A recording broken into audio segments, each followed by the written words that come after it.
Bonjour à tous, merci d'être venus aussi nombreux pour qu'on essaye ensemble de répondre à la question aujourd'hui, est-ce que Upright est prêt à éteindre Firebase? Donc avec l'aide de ces trois petits canards, on va essayer de répondre à cette question tous ensemble. Donc première question que vous vous posez sûrement, c'est qui sommes-nous?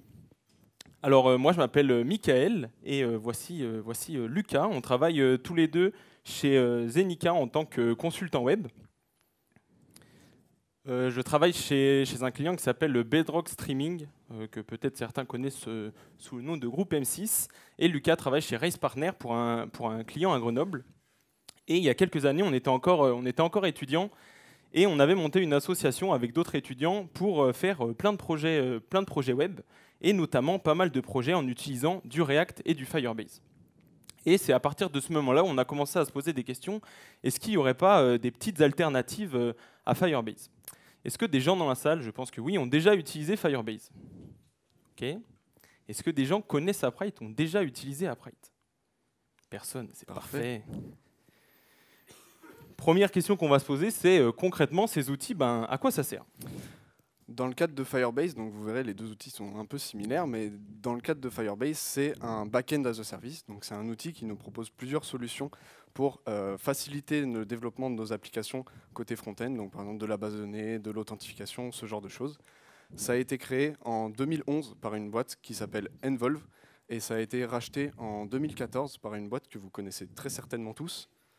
Mauvais logo. Google.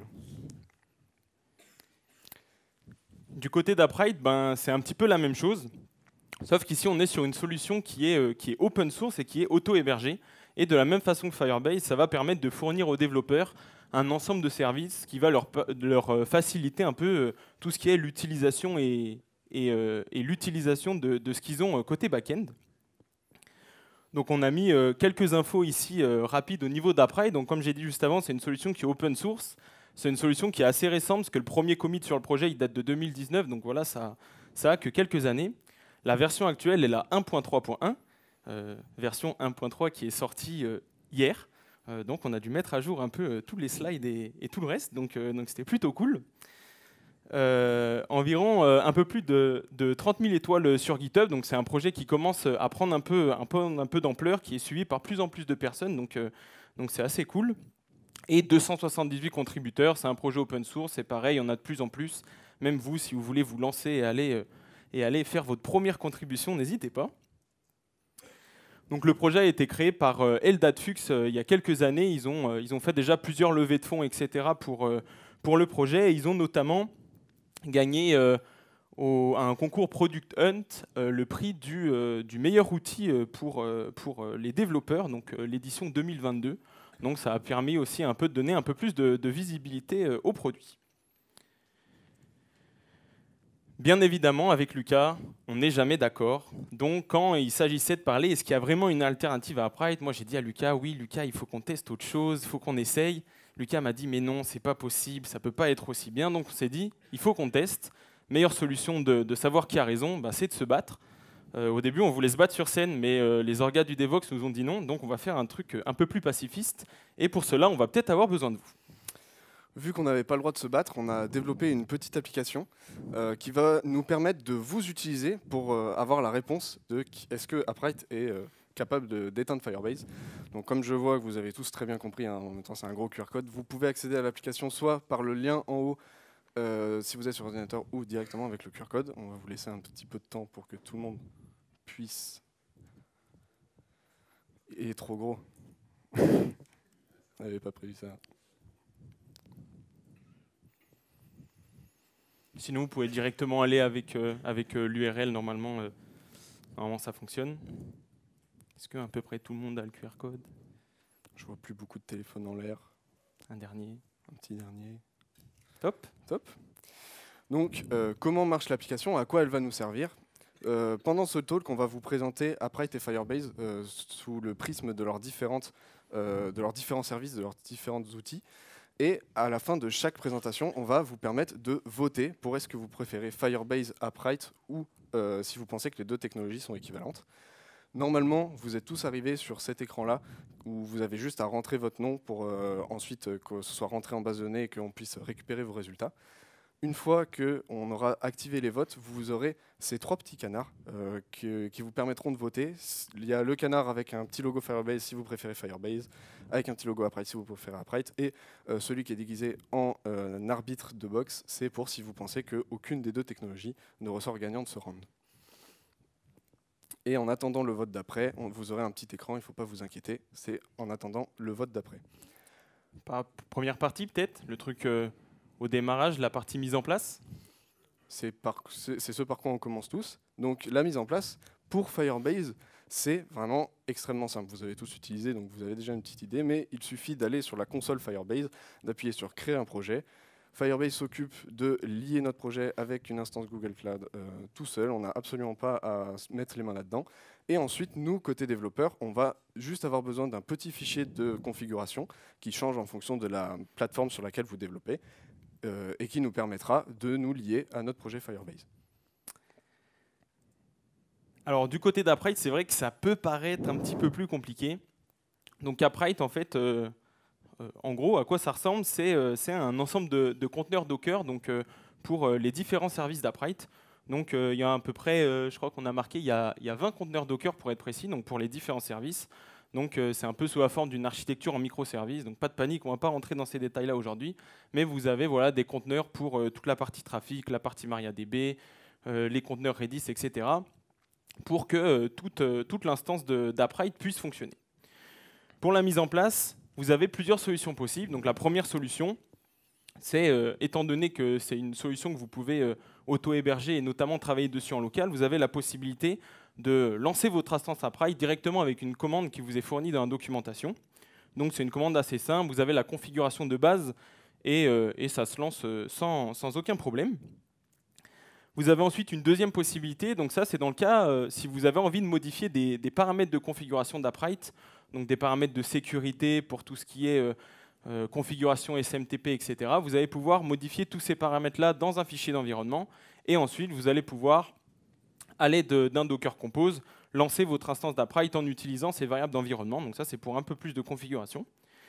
Vous avez aussi la possibilité de démarrer une instance Upright en one click, donc soit sur DigitalOcean, soit sur Gitpod. Donc ça, c'est la solution la plus simple. Vous arrivez sur l'interface, vous démarrez une instance, on vous donne une adresse, vous pouvez l'utiliser sans aucun problème. Et dernière mise en place possible, qui est toute récente, c'est la partie Upright Cloud, qui est actuellement en bêta fermée. Donc si vous mettez votre adresse sur le site, vous avez peut-être la chance d'y avoir accès. Nous, avec Lucas, on a eu un peu de chance, on a déjà un peu essayé et c'est franchement cool. Et du coup, c'est quelque chose qui s'apparente un peu plus à ce qui est sur Firebase. Donc, c'est plus de l'auto-hébergement, mais c'est directement sur les serveurs d'Upright. Donc là, première partie de vote. Donc normalement, sur vos écrans, vous avez vu apparaître 3 petits canards. Si vous ne voyez pas les canards, vous pouvez refresh la page. Normalement, ça vous affichera les canards. Et vous allez pouvoir voter pour le canard de votre choix, donc le canard qui vous semble le mieux parti pour ce combat. Je pense que c'est bon. Du coup, on va rentrer dans le dur. On va parler des interfaces. Alors, nous, on est tous les deux des développeurs front, hein, comme on vous l'a dit au début. Donc, en général, quand on parle d'interface, on est un peu comme ça. C'est pour ça qu'on a mis ce petit gif. Pour ce qui est des interfaces, côté Firebase, l'interface est assez claire, elle est très chargée, mais on a beaucoup d'informations puisqu'on a énormément de possibilités avec cet outil. On a ici un exemple du dashboard de la page d'accueil où on voit quelques statistiques concernant notre application. On a aussi des pages pour voir nos bases de données. Donc là, c'est la page du Firestore, on voit nos documents dans notre base de données documents. On a aussi des pages pour l'authentification. Là, on voit la liste de nos utilisateurs, avec toutes les actions qu'on peut faire dessus. Et la page de stockage, où on peut voir ici qu'on a même la possibilité d'ajouter des règles de sécurité pour sécuriser nos fichiers. On peut voir qu'en général, l'interface est assez claire, assez straightforward, j'ai envie de dire. C'est assez facile d'aller sur ce qu'on veut. Et je pense qu'après, il s'en est un poil inspiré, si vous voulez mon avis. Alors, je vois pas de quoi tu parles. Non, en vrai, c'est vrai que ça ressemble quand même un petit peu. Il y a eu un peu de recopie au niveau de l'interface, mais il y a quelque chose qui est vachement bien, c'est que nous, à l'utilisation, on a trouvé quand même ça beaucoup plus user-friendly, développeur-friendly. Il y a beaucoup moins d'informations affichées sur l'écran. Les informations sont un peu mieux rangées, donc vous avez quand même les mêmes écrans que ce que vous retrouvez sur Firebase. Donc vous avez la home avec tous les graphiques, etc. Vous avez ensuite toute la partie database, la partie storage, les cloud functions aussi de la même façon, avec peut-être quelques différences. C'est que sur Firebase, si vous devez accéder à des logs un peu plus poussés sur l'échec de vos cloud functions, etc., ça vous envoie directement dans la console, Google Cloud. Ça peut faire un peu peur pour des gens qui n'ont pas l'habitude. Ici, vous avez directement accès aux logs ici, des logs qui sont peut-être un peu plus simplifiés et un peu plus faciles à lire. Mais sinon, en termes d'interface, ça reste pratiquement la même chose. Juste, ils ont essayé de simplifier un peu le tout. Donc, normalement, là maintenant, vous avez accès à la partie interface pour voter laquelle des deux interfaces vous semble la meilleure. Et on va pouvoir passer à peut-être un des premiers services qui est très utilisé des deux côtés, la partie user. C'est ça. Donc quand on se tourne vers ce genre d'outils, la partie authentification, c'est une partie en général qu'on veut utiliser. C'est un des outils les plus utilisés dans ce genre de solution. Côté Firebase, on a absolument tout qui est fait pour nous. On a des utilitaires pour créer des utilisateurs, les supprimer, faire toutes les actions qu'on veut avec. On a une solution d'authentification de bout en bout pour se connecter avec un mail, un mot de passe ou même avec des providers tiers. Ça, Firebase le gère très bien. On peut se connecter avec très peu de lignes de code. On peut faire des connexions par Google, par Twitter, par Facebook, etc. Et petite cerise sur le gâteau, on a même un package qui s'appelle Firebase UI qui va même gérer du coup le style de nos formulaires de connexion et d'inscription. Donc comme ça, déjà qu'on n'avait pas envie de faire le back, là on n'a même plus besoin de faire le front, c'est vraiment tout fait pour nous. On a mis quelques exemples de code, donc vous voyez que c'est très clair. Là c'est pour récupérer l'utilisateur courant. Ici pour créer un utilisateur avec un mail et un password, et ensuite pour se connecter avec ce même utilisateur, même password, toujours une ligne de code. Et là je vais insister un peu sur celui-là parce que côté Upright c'est pas aussi facile. Mais pour se connecter avec Google, on a vraiment besoin de 4 lignes de code et c'est bon, ça marche. Je te laisse en parler.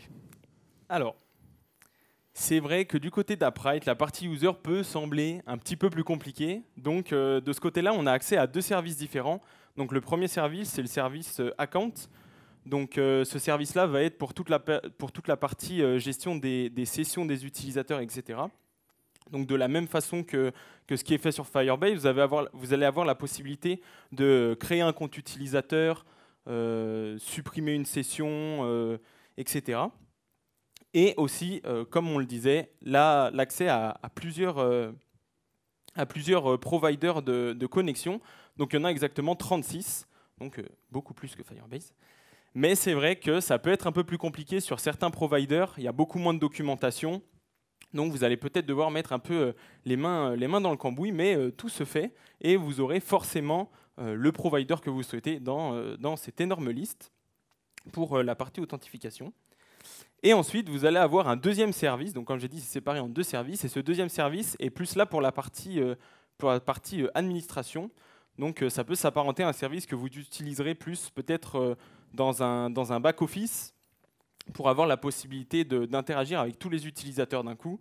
Donc pour ça, vous allez avoir besoin d'un SDK côté serveur, d'une API key et des droits admin pour avoir accès à ce service. Et vous allez pouvoir créer des utilisateurs, modifier leurs données, etc., sans que ça soit directement lié à votre session à vous.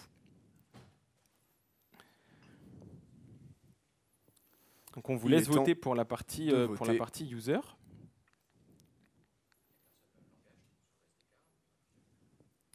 On va en parler après. Faut pas spoiler. On a mis tous les exemples en JavaScript parce que c'est notre langage, mais on va en parler après. Du coup, autre gros morceau de ce genre d'outil, la base de données. Donc c'est pareil, c'est quelque chose qui est très très utilisé sur ces outils-là. Côté Firebase, on a deux bases de données différentes. Donc pour ceux qui connaissent, on a le Firestore et la Real-Time Database. Dans la documentation, Firebase pousse un peu à utiliser majoritairement le Firestore, mais la Real-Time Database peut encore être utilisable. Notamment, elle est un peu plus efficace quand il s'agit de données en real-time, de petites données qui ont beaucoup d'accès, qui ont une fréquence d'accès assez élevée. La Real-Time Database est encore utilisable.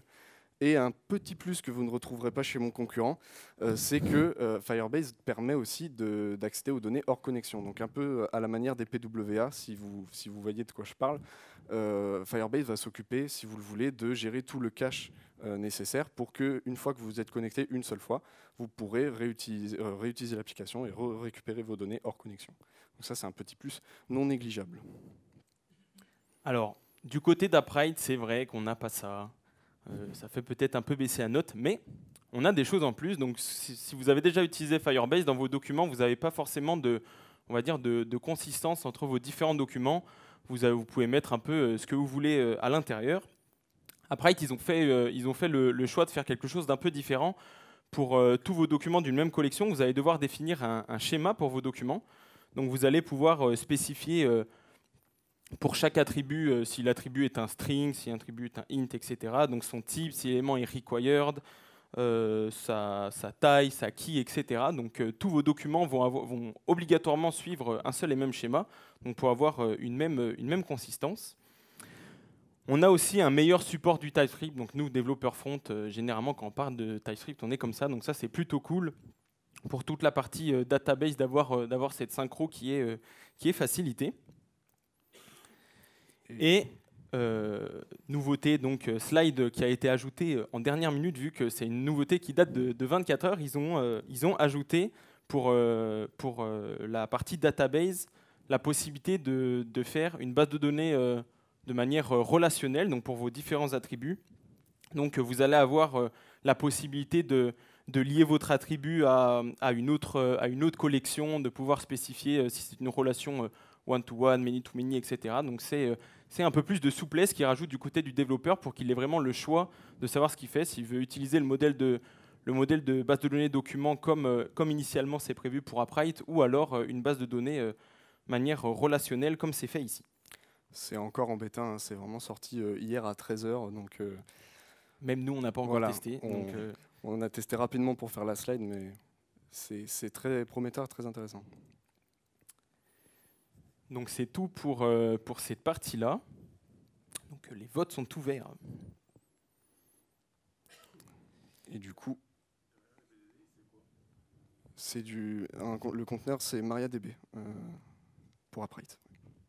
Et ils ont vocation à étendre un peu plus ça, comme on va voir juste après ce qu'ils ont fait pour la partie storage pour encore plus de souplesse. Donc voilà, la partie storage. Donc pour ceux qui ne savent pas, le storage, c'est tout ce qui consiste en stockage de fichiers. Pareil, un gros morceau de ce genre d'outil. Pour cette partie-là, les deux technologies sont très similaires. Sur l'authentification et sur la database, on a vu qu'il y avait quelques petites divergences, quelques petits partis pris. Mais pour le storage, on a vraiment deux solutions qui se ressemblent beaucoup avec toutes les fonctionnalités de base que vous imaginez d'une gestion de documents. Vous pouvez créer des documents, les supprimer, les récupérer. Comme vous pouvez voir, c'est vraiment même les syntaxes sont très proches. C'est à la préférence de chacun. Ici, les deux technos sont très similaires. Et on a aussi petit plus qui est présent des deux côtés. On a la possibilité de faire vérifier les fichiers entrants par un antivirus. Donc ça veut pas dire que notre application est sécurisée à 150%, mais c'est toujours un petit plus et c'est très, très cool de le voir sur Upright aussi. Donc là, on a vu venir Lucas avec des fonctionnalités qui étaient présentes des deux côtés pour essayer d'avoir un match nul sur ce round. Et bien évidemment, vous en doutez, Upright, le but, c'est de faire quand même quelque chose avec un petit plus par rapport à Firebase. Donc ils ont fait quelques ajouts du côté storage. Donc, le premier ajout, c'est que vous avez la possibilité de récupérer vos fichiers pour différents usages. Donc c'est juste pour de la preview, juste pour du téléchargement, etc. Donc ça va faire varier le format, la taille du fichier, etc. Donc ça, vous avez la possibilité de jouer un peu avec ça selon l'utilisation que vous voulez. Vous avez aussi la possibilité de choisir votre dispositif de stockage de fichiers. Donc ça, à la base, vous avez un dispositif de stockage de fichiers qui donné avec Upright par l'instance de base que vous générez. Mais si vous avez l'habitude d'utiliser des Bucket S3, du Linode, du Wasabi ou quoi pour votre storage fichier, vous avez la possibilité de lier votre instance Upright directement avec ces dispositifs de stockage. Donc comme on disait, toujours dans l'optique pour Upright d'aider au plus le développeur, de pas qu'il soit bloqué sur un seul et même outil. Vous avez la possibilité de faire votre propre choix et donc de vous adapter à ce que vous avez peut-être déjà sur votre projet. Et dernier petit plus, ce n'est pas l'image du chaton, c'est que vous avez la possibilité de faire une manipulation de vos fichiers avant de les récupérer. Ici, on a l'exemple avec une image. Souvent, nous, côté front, ça nous arrive d'avoir besoin d'une image sous différents formats, différentes tailles pour tout ce qui est responsive, etc. C'est souvent des choses qu'on fait côté front, ou alors on a un service supplémentaire qui permet de le faire à côté. Et directement dans le service de storage d'Upright, vous allez avoir la possibilité de manipuler ces images. Donc là, par exemple, vous pouvez directement requêter côté serveur une image avec le bon format, donc PNG, JPEG, WebP si vous le souhaitez. Vous allez pouvoir demander directement la bonne taille pour l'affichage en responsive sur votre application, modifier l'opacité, le cropping, etc. Donc c'est vraiment cool d'avoir accès à tout ça directement dans le service de storage. Les votes sont déverrouillés. Et on va pouvoir vous parler de Cloud Function. Alors depuis le début, on vous dit qu'on est développeur front. Nous, on utilise ces outils pour ne pas faire de back. On n'a pas envie d'en faire, mais de temps en temps, on est obligé. Donc ces outils nous mettent à disposition ce qu'on appelle des Cloud Functions qui vont nous permettre d'exécuter des petits bouts de code côté serveur. Côté Firebase, c'est très simple, on peut les programmer en JavaScript ou en TypeScript, donc avec un runtime node, et ensuite elles pourront être déclenchées sous plein de possibilités possibles, soit directement depuis la console, avec un bouton on peut les lancer, soit sous une tâche cron, donc pour qu'elles se lancent régulièrement en fonction du temps, soit même en écoutant des événements de l'application, à la création d'un document, à la récupération d'un fichier, la création d'un utilisateur, on peut déclencher des Cloud Functions. Bien évidemment, vous connaissez à connaître la chanson. Upright, qu'est-ce qu'ils ont fait? Ils ont fait mieux. Donc, Upright, du côté des Cloud Functions, ils ont repris tout ce qui était déjà du côté de Firebase. Mais ici, on a la possibilité de programmer nos Cloud Functions dans plusieurs runtimes différents, 11 exactement. Donc, si vous êtes plus habitué à faire du code en Java, en PHP, en .NET ou en ce que vous voulez, vous avez la possibilité directement intégrée dans le service de Cloud Functions pour faire vos fonctions. Et oui, même du C++. C'est dingue. Donc c'est à peu près tout pour la partie Cloud Function. Et on va passer à une autre grosse catégorie. Vous vous en doutez, on a 45 minutes, on pourrait rester là toute l'après-midi, mais je pense qu'on va se faire un peu disputer. Du coup, on a fait une grande catégorie pour parler de toutes les autres fonctionnalités, des plus petites et des plus petites fonctionnalités qui différencient les deux outils. Premièrement, on va parler des SDK, du coup. Donc, c'est les différents SDK avec lesquels on peut utiliser Firebase et Upright. On voit qu'il y en a à peu près le même nombre. C'est pas exactement les mêmes. Il y en a un peu plus d'une dizaine de chaque côté. C'est pas exactement les mêmes. Firebase, par exemple, a des SDK en C++ et en Unity qui vont vous permettre de faire du jeu vidéo. Côté Upright, on n'a pas vraiment ça. On est plus diversifié sur le mobile et le web avec un tout petit peu plus de possibilités.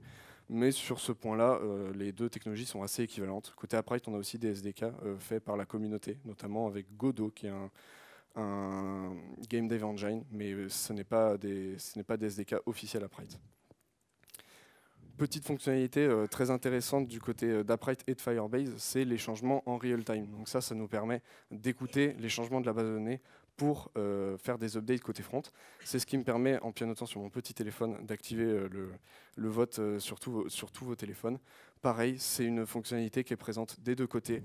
Un peu comme le storage, c'est vraiment juste une différence de syntaxe. Les deux technologies marchent très très bien pour faire ça. Et depuis le début, on vous parle d'Upright, on vous présente Upright. Upright c'est beau, Upright c'est bien, Upright c'est magnifique.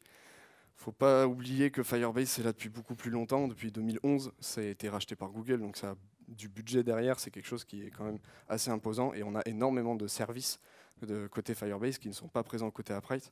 On a mis quelques petits exemples, donc on a le Firebase Hosting pour pour l'host de site web, l'app distribution pour la même chose côté applicatif. On a même du machine learning. On a en tout 22 services. Donc on a aussi, par exemple, pour les développeurs mobiles dans la salle, côté Firebase, on a le service de notification push qu'on sait qui est très utilisé, qui n'est pas encore présent chez Upright. Les 22 services comprennent database et tout, qui sont aussi côté Upright, mais Upright n'a pas du tout tout ça. Aïe. Et petit dernier plus de Firebase, comme si ça ne suffisait pas, me direz-vous, mais on est branché sur Google Cloud, donc on a un peu certains avantages qui viennent de Google Cloud. On a besoin de très peu de maintenance. Upright a beaucoup de mises à jour. On a fait beaucoup de mises à jour, de migration. On a beaucoup moins de maintenance à faire avec Firebase. Et côté importation, exportation, manipulation de données en règle générale, avec Google Cloud, c'est simplifié. Upright fait des efforts de ce côté-là aussi en ce moment, mais pour l'instant, Firebase est grand gagnant de ce combat. Bon, c'est vrai que là, ça semble quand même un peu mal parti. C'est vrai qu'Upright, il n'y a pas Google derrière, donc on a moins de services. Ça va peut-être un peu plus longtemps arriver. Pour toute la partie import et export des données aussi, c'est peut-être un peu plus compliqué à faire. Mais c'est pas grave, on ne se laisse pas abattre. Même comme ça, on fait quelques nouveautés pour mettre en avant Upright. Donc, premier petit plus d'Upright, c'est la possibilité d'avoir accès à une API REST pour faire des appels vers absolument tous les services d'Upright. J'insiste bien sur le tout, car c'est quelque chose qui est aussi disponible sur Firebase, mais vous n'avez pas accès à tous vos services. Donc, Upright, chaque service, vous pouvez et vous avez la possibilité de communiquer avec directement via une API REST. Donc, j'ai mis quelques exemples. Donc, tout des choses que vous connaissez, donc récupérer les comptes, récupérer un document, supprimer un fichier dans le storage, etc. Vous avez ensuite accès à une CLI qui, de la même manière, va permettre d'interagir avec les API d'Upright directement depuis un terminal. Donc ça, c'est aussi quelque chose qui est fait du côté de Firebase. Mais ici, c'est pareil, c'est pour tous les services. Donc voilà, vous pouvez créer des utilisateurs, etc. Et de la même fonction, de la même manière, vous allez pouvoir interagir avec les cloud functions directement depuis la CLI. Donc ça aussi, c'est quelque chose qui est un peu fait côté Firebase. Donc vous allez pouvoir init une fonction avec les différents paramètres, le différent runtime que vous souhaitez, tous les runtimes d'Upright, vu qu'ils en ont beaucoup. Et vous allez ensuite pouvoir les déployer. Donc la CLI pour les cloud functions, c'est bien, mais à chaque fois qu'on donne ce talk avec Lucas, on doit mettre à jour l'application, et souvent on refait une autre instance d'Upright à cause de toutes les mises à jour, etc. Et à chaque fois on refait le schéma de la base de données à la main. Ça nous a fait un peu mal au bout d'un moment. C'est long, c'est très très long. Jusqu'au moment où, bien évidemment, ils ont rajouté la possibilité de déployer notre schéma de database de la même manière que les cloud functions. Donc vous avez la possibilité, dans un fichier JSON, au même endroit où vous allez spécifier vos différentes cloud functions, de mettre toutes les informations sur votre collection, donc le nom de la collection, le schéma pour chacun des documents, donc les différents attributs qu'il a, est-ce qu'ils sont required, etc. Une fois que vous avez ce fichier-là, vous avez la possibilité de le déployer sur n'importe quelle instance Upright, et ça va vous faire une copie exacte de l'instance que vous aviez auparavant. Donc c'est plutôt pratique qu'ils aient ajouté ça. Et un autre petit plus qui est aussi assez récent, c'est la possibilité d'interagir avec les services d'Upright directement en GraphQL. Donc vous avez la possibilité de faire du GraphQL avec absolument tous les services, sauf le service d'authentication qui n'est pas encore disponible, mais on espère que ça va arriver. Donc une fois de plus, c'est toujours dans la même optique. L'optique de souplesse, c'est de permettre aux développeurs d'avoir plusieurs choix sur comment ils veulent développer leur application. Donc GraphQL est quand même un très très bon ajout de ce côté. C'est l'avant-dernier vote. On a bientôt fini, ne vous inquiétez pas. Depuis le début, voilà, on est des devs, hein, on parle de ce qui nous fait marrer, des fonctionnalités. Ah là là, c'est tout beau, c'est tout rose, on s'amuse. Il faut peut-être parler des sujets qui fâchent voilà, quand même à un moment. On va parler de ce qui fait peur, on va parler de ce qu'on n'aime pas faire, payer. Du coup, le bon point, c'est que ça va être très simple, que ce soit côté Upright ou Firebase. Côté Firebase, on a un free plan, donc on a des quotas à ne pas dépasser en nombre d'appels, en bande passante utilisée pour le stockage, ce genre de choses. Si on est en gratuit, une fois qu'on les aura dépassés, on est bloqué. Et ensuite, on peut passer sur un plan en pay as you go, c'est-à-dire qu'on a exactement les mêmes quotas qui sont toujours gratuits, mais dès qu'on les dépasse, on va payer en fonction de ce qu'on utilise. C'est voilà, c'est très bien, mais ça peut. Il y a de temps en temps des articles qui sortent de personnes qui perdent 70 000 € dans la nuit parce qu'ils ont mal optimisé leurs requêtes, ce genre de choses. Donc il faut quand même faire attention avec ça. Il y a des règles de sécurité qui sont disponibles sur Firebase pour limiter la consommation, pour dire j'arrête tout si je dépasse 100 000 €, parce que ça peut quand même faire mal, une petite facture 100 000 € le matin. Je pense que vous avez quand même vu mieux au réveil. Et ensuite, du côté d'Upright, comme on a dit, de base, c'est une solution qui a été lancée comme solution auto-hébergée. Donc la solution est open source, gratuite, donc vous n'avez pas à payer la solution en elle-même. Mais si vous passez en mode auto-hébergé, bien évidemment, vous devez payer la partie hébergement. Donc nous, au tout début, là, actuellement, on est sur la version cloud que l'on ne paye pas, donc c'est tant mieux. Mais avant, on utilisait un module sur Digital Ocean. Et au niveau de la tarification, en vrai, c'est quelque chose qui ressemblait quand même plutôt c'était quand même très proche de ce qu'on pouvait payer sur Firebase. Donc il n'y avait pas vraiment de réelle différence entre ces deux éléments-là. Et après, bientôt, il y aura, comme j'ai dit tout à l'heure, la version cloud. Donc on a déjà eu l'information comme quoi ça allait être disponible en version free tier, donc de la même façon que Firebase. Mais pour l'autre partie, la partie où ça va devenir payant, on n'a pas plus d'informations que ça. On n'a pas les quotas, on n'a pas les prix, donc on verra bien. Mais on aura un plan gratuit. Et c'est le dernier vote. Donc le vote pour le prix. Et avant de passer aux résultats et à la conclusion, on va vous parler, c'est une catégorie sur laquelle on n'a pas mis de vote parce que bon, c'est assez subjectif, mais ça nous paraît important d'en parler, que ce soit pour Upright ou même pour Firebase. C'est l'aspect communautaire de ces deux outils. Côté Firebase, on vous l'a répété 15 fois pendant ce talk, mais on a Google derrière, donc on a beaucoup de gens, c'est une technologie qui est très connue, il y a beaucoup de gens qui en parlent, et on a même un événement qui est dédié à Firebase, qui s'appelle le Firebase Summit. La version 2022 a eu lieu en octobre dernier. Donc on peut voir que niveau communautaire, Firebase est quand même très important. Il y a beaucoup de dialogues, beaucoup d'échanges autour de Firebase. Alors Upright, bien évidemment, c'est plus petit. Donc on n'a pas la même communauté, mais je pense que vous connaissez. Upright, c'est de l'open source, donc il y a des gens qui sont très motivés derrière, qui pousse la chose, et toute la communauté est notamment rassemblée autour d'un Discord. Donc un Discord où je crois il y a un peu moins de 15 000 personnes dessus. Donc voilà, ça ne cesse de grandir. Là, en quelques jours, ils ont repris encore 100 personnes sur le Discord. Donc c'est un Discord qui est très actif. Avec Lucas, on a déjà eu la chance d'aider des gens sur le Discord, nous-mêmes de demander de l'aide, et c'est quand même, on a accès aux réponses et à de l'aide assez vite, donc ça c'est plutôt cool.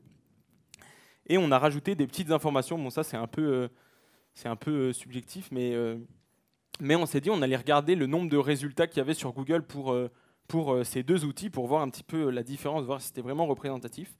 Spoiler, oui. Du côté de Firebase, si au tout début, la première fois où on a donné ce talk-là, quand on tapait Firebase sur Internet, on avait un peu moins de 30 millions de résultats, donc ça commence à faire beaucoup. C'était en novembre 2021, donc un poil plus d'1 an et demi. Et à l'heure actuelle, vous avez quasiment 55 millions de résultats sur Firebase. Donc voilà, il y a Google derrière, beaucoup de services, donc beaucoup de gens qui font des articles, beaucoup de gens qui ont des problèmes, donc beaucoup de solutions importées. Donc forcément, il y a beaucoup de résultats. Du côté d'Upright, au tout début, quand on a commencé, il y avait un peu plus de 500 000 résultats. Donc c'était un peu problématique quand on arrivait sur un problème un peu bizarre. C'est parce que pour trouver une solution, il n'y avait pas beaucoup le choix. Mais maintenant, ça va beaucoup mieux. De la même façon, ça vient avec le temps, avec la communauté. Il y a un peu plus de 4 millions de résultats. Donc ça permet quand même d'avoir un peu d'aide de la communauté. Et en parlant un peu de communauté, petit moment instant pub, on a eu aussi la chance dernièrement avec Lucas de devenir Upright Hero. Donc voilà, on fait partie en plus de ça de la communauté. Donc si vous avez besoin d'aide sur le sujet, que vous essayez de faire quelque chose ou un projet avec Upright et que vous avez besoin d'aide, n'hésitez pas à nous contacter. On sera ravis de vous aider. Du coup, pour conclure, après cette petite présentation, est-ce que tu penses qu'Upright est prêt à éteindre Firebase ? Alors, en réalité, depuis tout à l'heure, je défends Upright, mais il y a quand même des points négatifs. du côté des points négatifs, en réalité, c'est pas vraiment des points négatifs, mais c'est plus lié forcément à la jeunesse du projet d'Upright. Comme on a dit, Firebase est là depuis beaucoup d'années. Il y a Google derrière, donc ils ont une grosse force de frappe. Ils ont beaucoup de gens derrière, beaucoup de budget pour faire avancer les choses. Et ils ont de l'avance sur beaucoup de services. Donc forcément, Upright met un peu de temps à rattraper. Mais même comme ça, on a vraiment remarqué qu'ils mettaient beaucoup d'investissement à rajouter des services et rajouter des nouveautés qu'ils ne voyaient pas chez Firebase. En plus de ça, comme on disait, Upright, vous avez la force de l'open source, donc la force de la communauté. Donc c'est bien d'avoir un projet autour de ça. Et vous avez aussi le fait que tout ça soit de manière auto-hébergée. Donc c'est un projet qui a de l'ambition, qui est voué à être une réelle alternative à Firebase pour tous les services. Donc on pense que c'est juste une histoire de temps. Si on doit résumer un peu les différents points, donc pourquoi Upright est mis en avant devant Firebase? Donc tout d'abord, c'est la partie pour toute la simplicité du projet, donc que ce soit la simplicité à l'utilisation, à la mise en place. Pour un développeur, c'est vraiment très agréable de travailler avec Upright. Pour avoir testé les deux avec Lucas, on a vraiment remarqué ça. Après, il y a toute la partie souplesse d'Upright. Donc, comme on a vu avec la partie storage, etc., ils veulent inciter les développeurs à changer leur solution, mais aussi à rester avec une solution qui peut être adaptée à ce qu'ils ont déjà. Donc, comme on a vu avec le storage, vous pouvez utiliser vos propres buckets S3, etc. De la même façon, pour la database, ils ont pour ambition de laisser aux développeurs le choix de la database que l'on souhaite utiliser. Donc c'est plutôt cool sur ce point-là. Et comme Upright est aussi un ensemble de conteneurs Docker, dans l'absolu, si vous voulez remplacer la base de données aujourd'hui, vous pouvez le faire. Juste, il faudra faire du code pour faire les adaptations entre Upright et votre nouvelle base de données. Mais c'est aussi une possibilité qui existe. Toute la partie confidentialité et sécurité sur tous les différents services, les services d'authentification, etc. C'est pas quelque chose qui est laissé en arrière par Upright. Ils font attention à tout ça. Ils ont toute une partie dans leur documentation pour donner des bonnes pratiques, etc. sur l'utilisation. On a, comme je disais, la force de l'open source. L'open source, c'est bien, faites-en. N'hésitez pas, même sur Upright, à aller regarder si vous pouvez faire une contribution. Et ensuite, l'auto-hébergement. Donc ça, on sait que pour beaucoup de personnes, ça peut être un peu compliqué de se dire ah, mes données, elles sont chez Firebase, il y a Google derrière, Google a toutes mes données, etc. C'est un vrai argument pour les gens qui ont peur de ça, de pouvoir auto-héberger votre propre solution. Vous êtes maître de vos données, donc vous avez le choix de ce que vous en faites. Et pour les gens qui n'ont pas de réel intérêt pour ça, c'est pour ça qu'ils sont en train de sortir la version cloud. Vous allez pouvoir faire la même chose que sur Firebase, donc pour rester ISO là-dessus. Upright, c'est bien, mais peut-être que vous avez déjà entendu parler de d'autres alternatives. Donc nous, on vous en a donné deux autres. Ouais, du coup, les alternatives à Firebase, notamment depuis qu'on fait le saut, il y en a des dizaines qui fleurissent un peu ces derniers temps. Là, on a mis les deux logos, on va dire, des deux principales, donc notamment Supabase, côté open source, qui est le gros backend as a service avec Upright, qui essaye de concurrencer Firebase. Et côté AWS, donc je ne sais pas si vous reconnaissez ce logo, mais c'est AWS Amplify qui est donc côté GAFAM, côté Amazon, qui est le service qui se rapproche le plus de ce que fait Firebase. Il y a énormément d'autres alternatives qui ont tous leurs intérêts, qui sont certaines plus spécialisées, certaines plus bases de données, certaines plus. Donc il y a beaucoup de choses qui se mettent en place et qui vont très vite en ce moment. Mais on vous a mis deux des plus grosses alternatives ici. Et les résultats globaux de vos votes. Normalement, j'ai aussi activé sur votre téléphone, vous voyez les résultats de ce que vous avez choisi. On peut voir. Et c'est une fois de plus une victoire pour Upright. Oui, bah, étonnant, on s'y attendait pas. Voilà. Donc voilà, normalement, vous avez même aussi sur vos téléphones votre résultat. Je suis fier de ceux qui ont le petit canard Upright sur leur téléphone. C'était tout pour ce talk. Merci de nous avoir écoutés, merci d'être venus. Et on reste à votre disposition si vous avez des questions. Merci.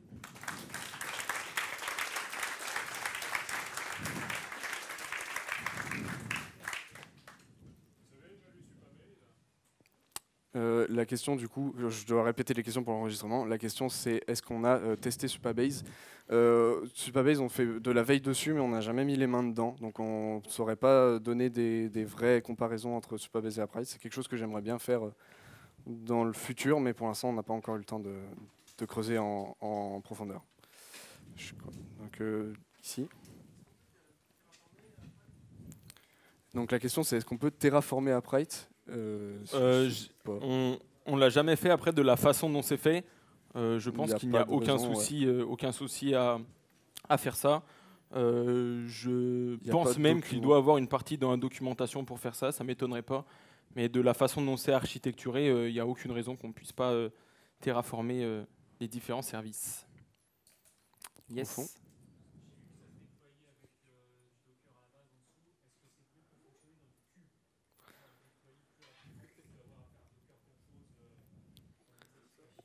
Alors la question c'est est-ce que c'est déployable via du cube?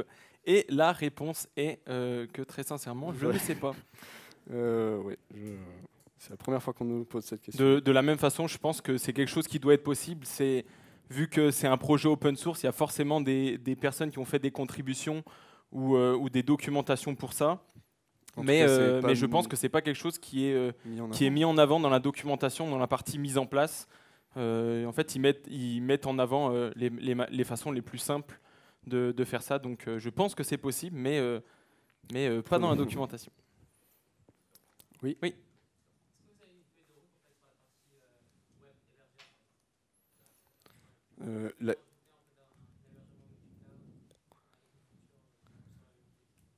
La question, c'est est-ce qu'on a une feuille de route sur Upright Cloud, donc notamment sur quels ajouts vont avoir lieu. Pour l'instant, Upright Cloud, ils sont très focus sur sortir une V1, sur vraiment juste pouvoir utiliser Upright sans l'héberger soi-même.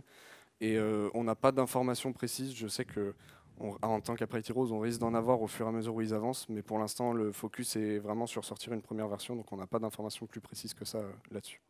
Oui.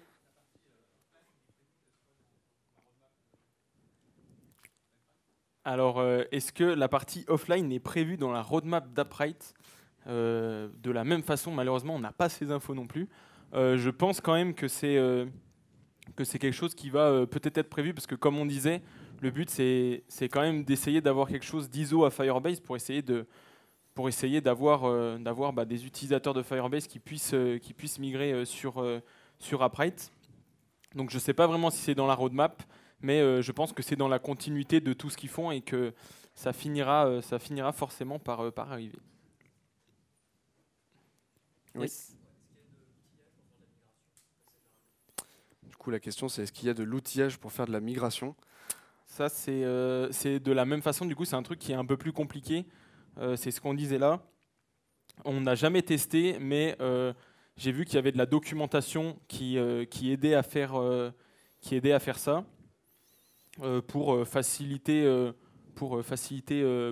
la migration. Mais après, on n'a jamais testé de notre côté d'en faire une. La version 1.0 est sortie en septembre dernier. Donc avant ça, il y avait des breaking change à absolument toutes les versions, ce qui nous a amené à refaire l'appli une dizaine de fois. À ce moment-là, il y avait toujours des docs, mais il n'y avait pas vraiment de choses qui étaient mises en place pour faire ça automatiquement. C'est aussi pour ça qu'il y a eu le Upright.json qui est arrivé pour faire du deploy de schémas, ce genre de choses qui aident beaucoup à la migration. Mais il n'y a pas de choses automatiques, mais il y a toujours une documentation qui explique bien ce qui change et comment faire le switch. Oui.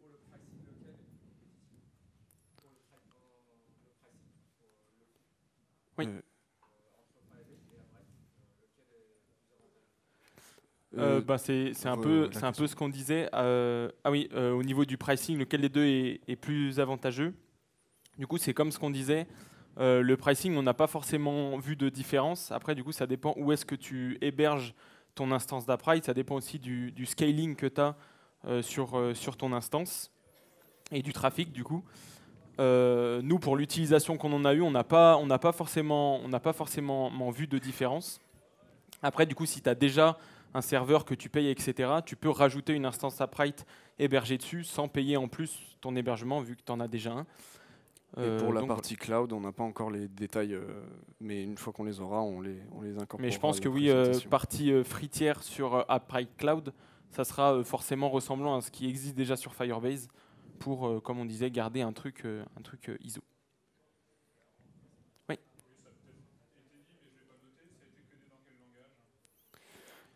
Donc la question c'est dans quel langage ça a été codé. Du coup, côté Upright, il y a plusieurs langages qui ont été utilisés, mais majoritairement c'est du PHP et du TypeScript. Voilà. Yes. Oui.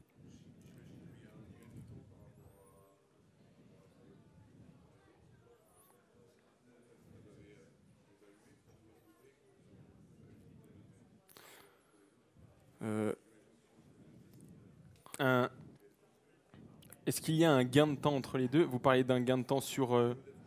Ah, Sur le dev, on n'a pas vu. Enfin, ça dépend vraiment des services. Il y a des services qui sont, par exemple, l'authentification est toujours plus simple côté Firebase aujourd'hui. Il y a pas mal de services qui sont toujours, à notre avis, plus faciles à utiliser côté Upright, mais on ressent plus une facilité d'utilisation qu'un réel gain de temps. Et comme on l'a présenté un peu, il y a plein de petites killer features, et c'est surtout ça nous qui nous plaît chez Upright.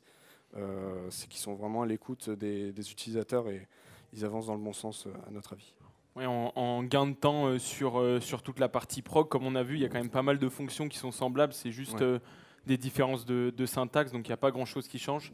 Peut-être le seul service, enfin la seule partie où il y a peut-être une différence, c'est sur la partie mise en place. Vu qu'avant, sur Firebase, ben, vous alliez juste sur la console et vous créiez un projet. Ce qui maintenant va être possible du côté d'Upright, mais au tout début, ouais, quand nous deux on a commencé, bah, côté Firebase, vous cliquez sur un bouton, vous avez une instance. Après, il fallait faire le Docker, et le l'auto-hébergement. déploiement, etc. Sur notre serveur. Mais le retard va être Rattrapé. rattrapé avec Upright Cloud, donc c'est top. Je crois qu'on est C'est tout bon bon. pour les questions. Et ben merci beaucoup. Merci beaucoup.